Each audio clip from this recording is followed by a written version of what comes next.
Alright, so today we're going to be doing a little tutorial on drawing Lewis dot structures and the molecular geometry of the compound once we're done with that. So we're going to start with the Lewis dot structures though. So the first step is determining the number of valence electrons on each atom. So you can use the periodic table here to find the period that the atom falls under, and then that'll tell you what's going on. So let's start with the compound CO2. So we have 1 carbon and 2 oxygens. Okay, and so the oxygen here is in the 6th period because it has 6 valence electrons. You can count across as they go across. Oops. 1, 2, 3, 4, 5, 6. And then the carbon has 4. That's why it's in period 4. We're going to go ahead and draw those electrons around each of these atoms. So this one has 4. So each dot represents 1 electron. And then 6 on here. And 6 on here. Okay, so the next step, you need to place the least electronegative atom in the center of the molecule to draw the Lewis dot structure around. So the way you can find electronegativity, if you look on the periodic table, fluorine here is the most electronegative. So as the atoms go away from fluorine, either to the left on the periodic table or down, they become less electronegative. There's a couple of properties that make that happen, but that's really all you need to know. So here we have oxygen is closer to fluorine than carbon is, so the carbon is going to end up going in the center of the structure. So here we'll make carbon, and then the oxygens will go on either side, like that. Next step, we're going to link each atom with a single bond, just so that each atom involved in the compound is connected to the central one, so that each atom contributes 1 electron to each bond. Then proceed to count for octets on each atom. So let's draw the first bond, and then we'll talk about that. So we'll draw these again, C, O, and O. So what we did, we're gonna link each of them like that, and that's called a bond. So now we need to place like the remaining electrons on each atom. So we'll do, this one has 6, so 1, 2, and then this is one of the electrons in this bond is from this atom originally. So that's 1, 2, 3, 4, 5, and then it has a free one over here, 6.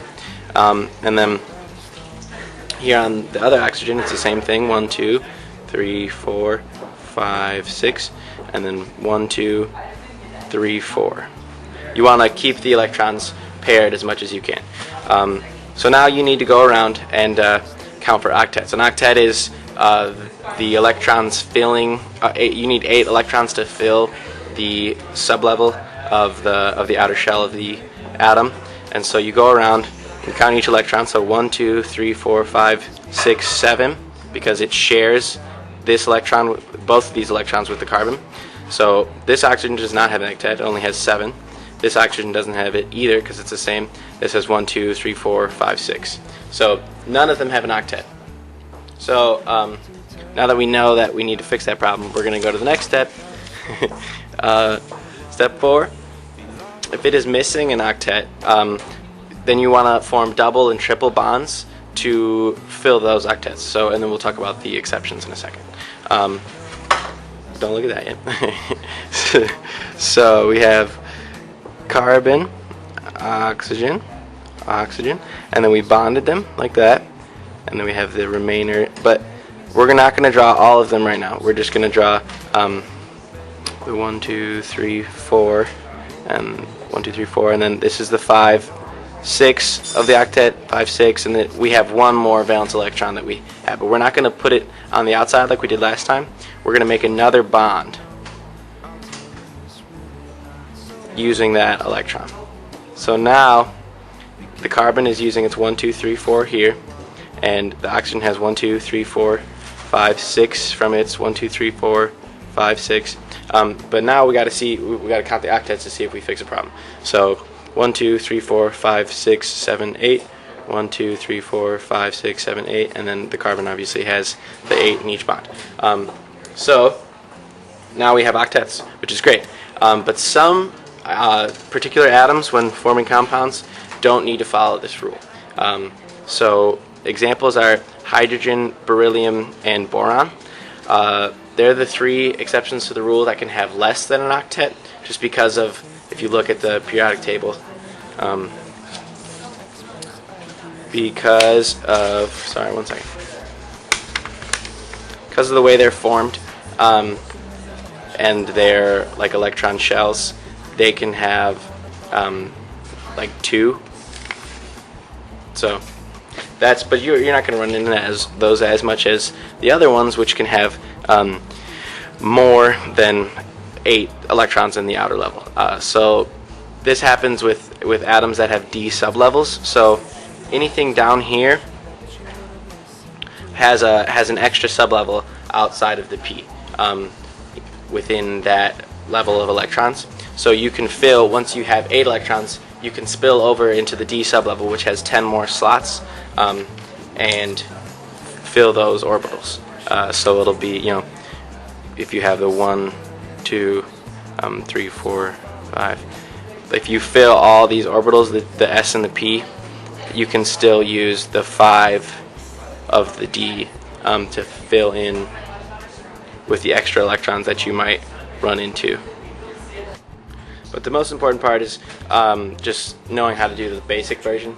So follow those steps, and most of them should make pretty good amount of sense. It's easy. Just all you need is the number of electrons, the valence electrons for each atom, and then you're going to use those to fill it in once you bond them with the least electronegative atom in the center of the bond. So you start with one bond, fill in the other electrons, count for octets if you need. If you haven't filled it, then go ahead and make double bonds or even triple bonds if you need to. So now we're going to talk about molecular geometry, which is the shape that the actual atoms in the molecule make when they're bonded. So we're going to start off with just the basic ones. There are lots of variations that come when you have free pairs of electrons, but we're only going to talk about 2 exceptions, and we're going to cover the main 6 ones. So basically, it revolves around how many bodies of electrons you have, and like that. But you think about it in terms of each atom that's bonded to the central atom has electrons in it. So those electrons in the atoms repel each other, and so the paired or the bonded atoms want to stay as far away from each other as possible. So the more things that are bonded to the central atom, the different the angles are going to be and the different shapes they're going to make, just based on the room they have. So we're going to start with the first one, which is 2 electron pairs bonded to the central atom. So you have, like, this would be carbon. This is what CO2 would look like, because there are no free pairs bonded to the carbon atom. So we have, here's the carbon and here's the 2 oxygens, and the oxygens are repelling each other, so they're just going to make a straight line across, because that's the farthest away from each other they can be. The largest angle is 180. So it's just linear. It's called linear because it's just a straight line, on one plane, oxygen, carbon, oxygen. The next one is a little more complicated.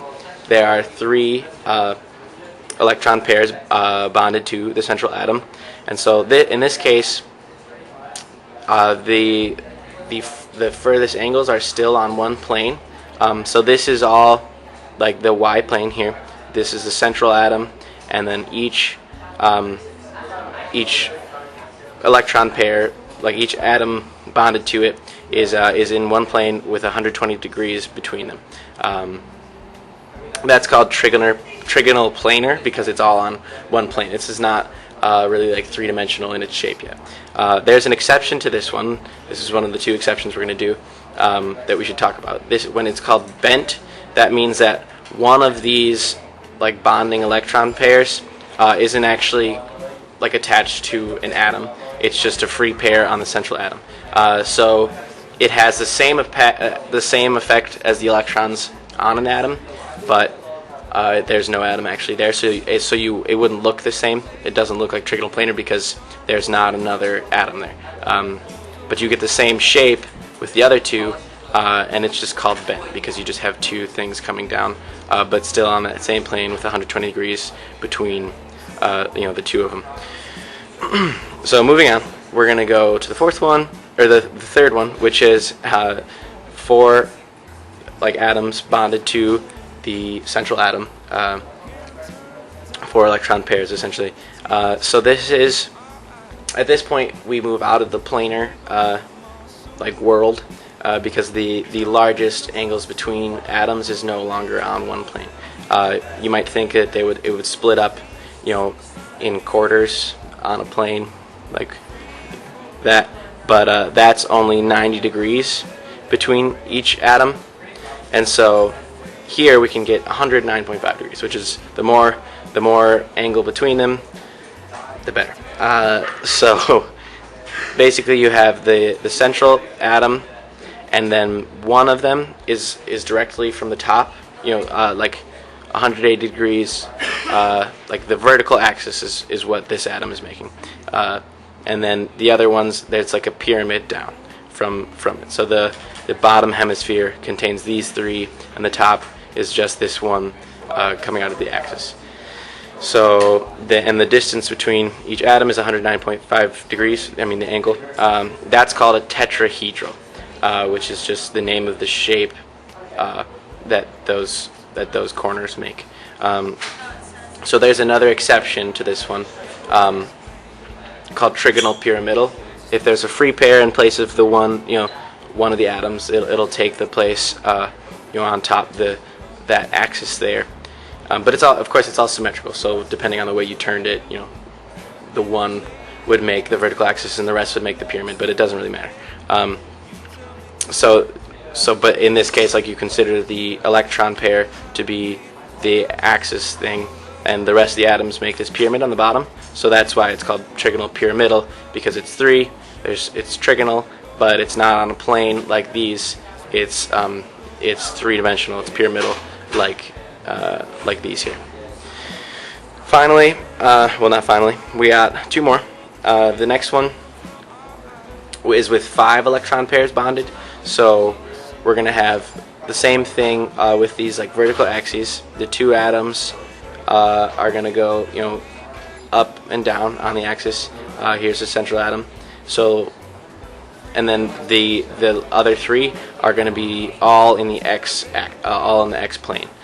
So obviously, if the y and the x, these two are going to be 90 degrees apart. But within this x plane, there's a trigonal planar shape, like up here. They just have these two extra ones on the axis.